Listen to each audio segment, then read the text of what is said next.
નમસ્કાર મિત્રો, સ્વાગત છે તમારું મારી YouTube channel Mehul Mavani education and culture. મિત્રો, આજે આપણે આ વિડિયોમાં જોશું ધોરણ 7 વિષય છે મિત્રો ગુજરાતી એકમ 4 જેનું નામ છે ચાલો ચરણ ઉપાડો. મિત્રો, આ જે એકમ છે, આ જે કાવ્ય છે, આ કાવ્યના સ્વાધ્યાયના પ્રશ્ન નંબર 5 થી 8 મિત્રો આપણે આ વિડિયોમાં જોશું.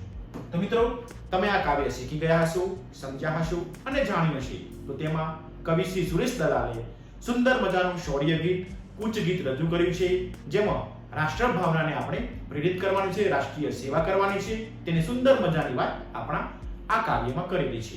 તો મિત્રો, કાવ્યને સમજ્યા બાદ હવે આપણે આ જે કાવ્ય છે તેના સ્વાધ્યાયના પ્રશ્ન નંબર 5 થી 8 આપણે આ વિડિયોમાં જોશું. મિત્રો, અગાઉ શબ્દાર્થ અને પ્રશ્ન નંબર 1 થી 4 ના વિડિયો આ ચેનલ ઉપર આપણે અપલોડ કરેલા છે. તમારે તેનો અભ્યાસ કરવો હોય તો ચેનલ પેજ ઉપર જઈ તમે તે વિડિયોને જોઈ શકો છો. જોડે જોડે તમારા ધોરણ 7 ના તમામ વિષયોના સ્વાધ્યાય, અભ્યાસ અને સ્વઅધ્યયન કૃષિના પ્રશ્નોના ઉત્તરો મિત્રો આ ચેનલ ઉપર આપણે મૂકેલા છે.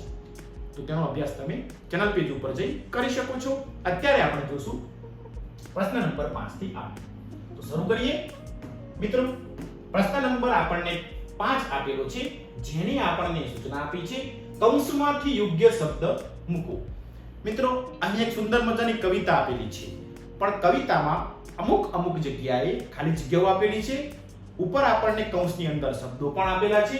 આપણે તે શબ્દોનો ઉપયોગ કરી ખાલી જગ્યા પૂર્ણ કરવાની છે. તમે જોઈ શકો છો ઉપર આપણને શબ્દો આપી દીધેલા છે. નીચે અમુક પંક્તિઓમાં શબ્દો મૂકેલા નથી. આપણે તે શબ્દોને મૂકતા જઈએ, કાવ્યને પૂર્ણ કરતા જઈએ. તો જોઈએ.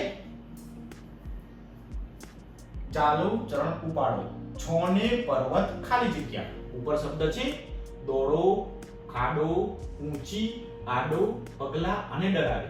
તો મિત્રો, સાચો ઉત્તર આવશે આડો. જવાબ 1 આડો. તો આપણે ખાલી જગ્યામાં લખશું આડો. આગળ ચાલો ચરણ ઉપાડો, સાથે ખાલી જગ્યા માંડો. તો મિત્રો, ઉત્તર આવશે પગલા. સાથે પગલા, પગલા માંડો. આગળ ચાલો ચરણ ઉપાડો, કૂદી જઈએ ખાલી જગ્યા. તો મિત્રો, ઉચ્ચાર લખશું કૂદી જઈએ ખાડો. આગળ ચાલો ચરણ ઉપાડો, છોને ખાલી જગ્યા વાળો. તો ઉત્તર લખશું ઊંચી. છોને ઊંચી વાળો.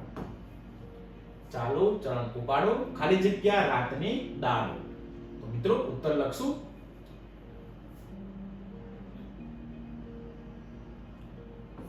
દોડો.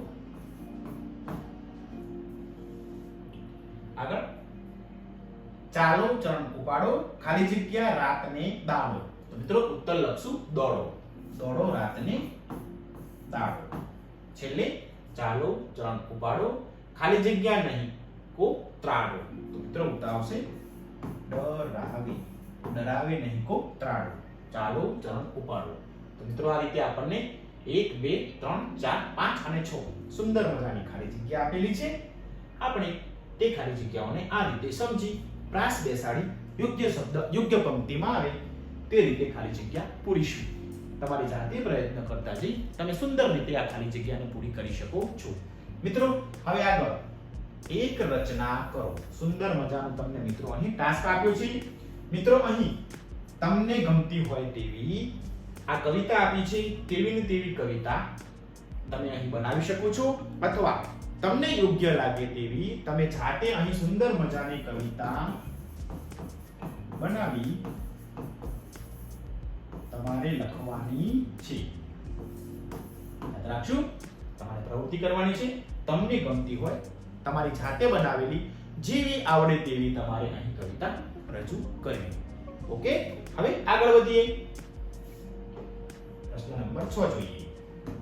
પ્રશ્ન 6 મિત્રો આપણને આપેલો છે ઉદાહરણ મુજબના વાક્યો બનાવીને લખો.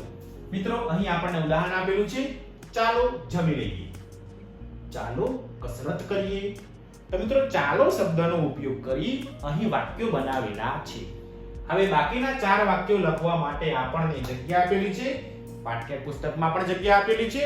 તો ત્યાં પણ લેખન કાર્ય કરી લઈએ અને ઉત્તર જોતા જઈએ. તો શબ્દની શરૂઆત કરી દીધી છે ચાલો. તો મિત્રો લખી શકીએ ચાલો ફરવા જઈએ. તો મિત્રો આ રીતે વાક્ય બનાવી શકીએ ચાલો ફરવા જઈએ. આગળનો શબ્દ જોઈએ ચાલો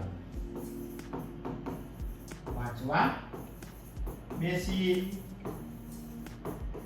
મિત્રો અહીં વાંચવા બેસવાની વાત છે, ચાલો વાંચવા બેસીએ. આગળ જોઈએ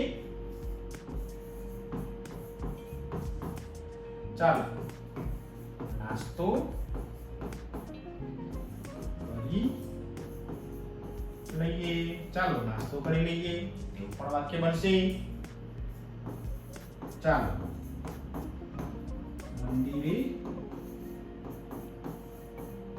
જઈએ. મિત્રો આ રીતે તમે વાક્યોને લખી શકો છો. ચાલો નાસ્તો કરી લઈએ, ચાલો મંદિરે જઈએ. તો મિત્રો આ રીતે ચાલો શબ્દનો ઉપયોગ કરી આપણે સુંદર મજાના વાક્યો બનાવી શકીએ છીએ. મિત્રો અહીં જે ઉત્તર લખ્યા છે તે માત્ર નમૂનારૂપ છે. તમને કોઈ નવા વાક્ય બનાવવા હોય, તમારી રીતે ઉત્તર લખવો હોય તો લખી શકો છો.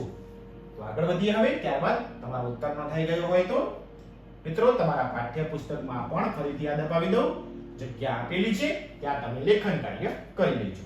આગળ મિત્રો ત્યારબાદ છે પ્રશ્ન નંબર 7. જોઈએ વાક્યની શરૂઆત ચાલો, દોડો, કહો, બોલો, જુઓ, ઉઠો જેવા શબ્દોથી કરો. તો મિત્રો અહીં આપણને પહેલું વાક્ય આ પ્રમાણે આપ્યું છે તે જોઈ લઈએ. શ્વાસ ભરીને દોડવા લાગો. તો મિત્રો અહીં આપણે ચાલો શબ્દનો ઉપયોગ કરી ચાલો શ્વાસ ભરીને દોડવા લાગો આ રીતે લખી શકીએ. અહીં આપણે ચાલો શબ્દનો ઉપયોગ કરેલો છે. આગળ જોઈએ ધ્યાન આપીને વાંચવા લાગો. મિત્રો ફરીથી પાછું ચાલો ધ્યાન આપીને વાંચવા લાગો. આ રીતે લખી શકીશું. આગળ સામેના મકાનમાં આગ લાગી. તો મિત્રો અહીં શબ્દ વાપરશું દોડો. દોડો સામેના મકાનમાં આગ લાગી. આગ લાગી. આગળ જોઈએ ડુંગર કેટલો દૂર છે. તો મિત્રો આપણે કહી શકીએ કહો ડુંગર કેટલો દૂર છે. મિત્રો અહીં ચાલો, દોડો, કહો તેવા શબ્દો વાપરીને આપણે વાક્યોને ફરીથી લખ્યા. હવે મિત્રો પ્રશ્ન નંબર 5 આપ્યું છે કહો, પણ વાક્ય આપેલું નથી. તો વાક્ય આપણે બનાવી દઈએ. કહો તમારા જિલ્લાના તાલુકા કેટલા. તો આ રીતે મિત્રો આપણે ઉત્તર લખી શકીએ. તમારા જિલ્લાના તાલુકા કેટલા કહો. આ મિત્રો શબ્દ આપે છે બોલો. બોલો તમારે શું જમવું છે. મિત્રો આ રીતે કહો શબ્દ આપ્યો છે અને એક આપ્યો છે બોલો. એના ઉત્તરો આપણે વાક્ય બનાવીને લખી શકીએ. મિત્રો આ રીતે તમારી જાતે પ્રયત્ન કરીને પણ તમે ચાલો, બોલો, દોડો, કહો એ શબ્દો ઉમેરી વાક્ય બનાવી શકો છો. આગળ વધીએ હવે પ્રશ્ન નંબર 8 જોઈએ.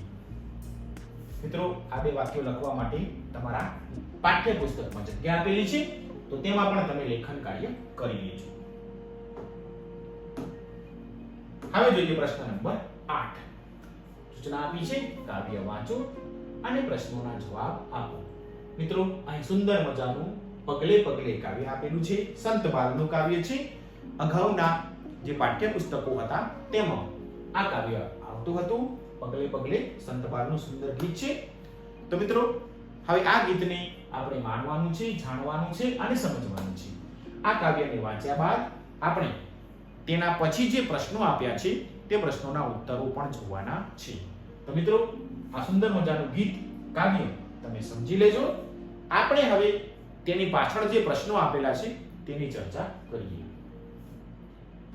તો મિત્રો પ્રશ્ન 1 આપણને આવો આપેલો છે, રસ્તામાં કેવા કેવા સંકટ આવી શકે? તો જોઈએ ઉત્તર. રસ્તામાં કાંટા, કાંકરા, ધોમધકતી રેતી અને ખાંડાની ધારે ચાલવા જેવા સંકટો આવી શકે. તો આ રીતે ઉત્તરો લખીશું. આગળ પ્રશ્ન 2, સંકટની પરિસ્થિતિમાં શું કરવું જોઈએ? ઉત્તર. સંકટની પરિસ્થિતિમાં આપણે હિંમત હારવી જોઈએ નહીં. આગળ પ્રશ્ન 3 મિત્રો આપણને આપેલો છે, મુશ્કેલ માર્ગ કાપનારી શી કાળજી રાખવી જોઈએ? જોઈએ ઉત્તર.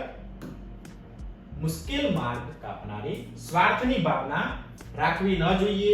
તેમણે શિસ્ત, શાંતિ અને સેવાના માર્ગે ચાલવું જોઈએ. તો આ રીતે ઉત્તર લખીશું. આગળ જોઈએ પ્રશ્ન 4, પંથ તારો કાપે જા દ્વારા શો સંદેશો આપ્યો છે? જોઈએ ઉત્તર. પંથ તારો કાપે જા કવિતા દ્વારા કવિ કહેવા માંગે છે કે આપણે સાવધ રહીને પ્રેમળતા પ્રગટાવવાની છે. મુશ્કેલ માર્ગે ચાલીશું ત્યારે કાંટા કાંકરા આવશે. આપણે ધૈર્ય ધરીને ચાલવાનું છે, હિંમત હારવાની નથી. મુશ્કેલ માર્ગે ઘણી બધી મુશ્કેલીઓ આવશે, પરંતુ આપણે સ્વાર્થની ભાવના વગર શિસ્ત, શાંતિ અને સેવાના માર્ગે ચાલવું જોઈએ. તો મિત્રો આ રીતે આપણને જે કવિતા આપી છે પગલે પગલે, તેના આપણને ત્યારબાદ 4 પ્રશ્નો આપેલા છે. તો તેના ઉત્તરો આ રીતે લખીશું. તો મિત્રો આશા રાખું છું કે તમને પ્રશ્ન નંબર 5 થી 8 અહીં વિગતે વ્યવસ્થિત સમજાઈ ગયા હશે. જો મિત્રો તમને આ વિડિયો ગમ્યો હોય તો પ્લીઝ મિત્રો વિડિયોને શેર, લાઈક અને સબસ્ક્રાઇબ કરવાનું ચૂકશો નહીં. સબસ્ક્રાઇબ કરવાથી જ્યારે પણ હું નવા વિડિયો લઈને આવું તો તમારા સુધી ઝડપથી પહોંચી શકું. નીચે કોમેન્ટ બોક્સમાં કોમેન્ટ પણ જરૂરથી કરજો. તમને આ વિડિયો કેવો લાગ્યો? તમારા સૂચનો અમારા માટે આવકાર્ય છે. અને ખાસ સબસ્ક્રાઇબ કરવાનું ચૂકશો નહીં. તમારો ખૂબ ખૂબ આભાર.